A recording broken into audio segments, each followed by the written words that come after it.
this developmental difference in people who wear shoes versus not.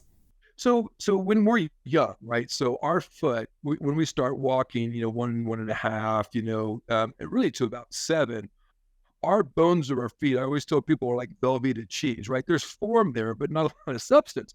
So they're very malleable. So it's all about joint angles. So if you're walking, right? So if you're barefoot, your joint angle is going to be here. But if you have a shoe on, your angle may be different one way or another, or like this.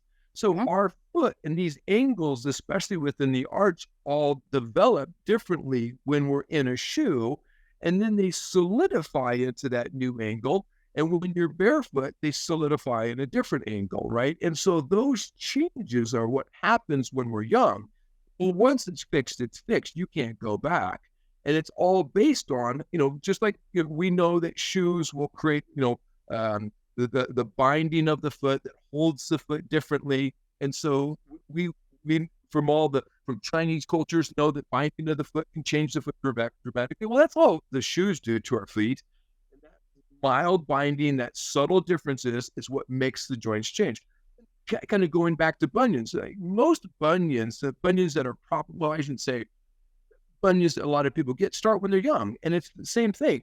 That joint, instead of being level, they're a flexible foot. So all of a sudden, that bone will curve to the forces.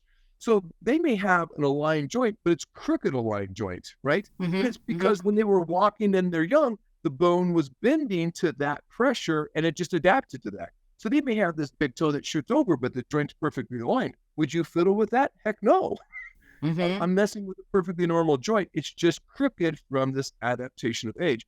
That's all that happens. It's these young bones. They're very flexible. They're malleable, and then they get set in these positions. And then we come along and say, "That's not normal. Let's do surgery." And it is normal. It's complete developmental normalcy, and you leave it alone because the more you meddle, the worse it gets.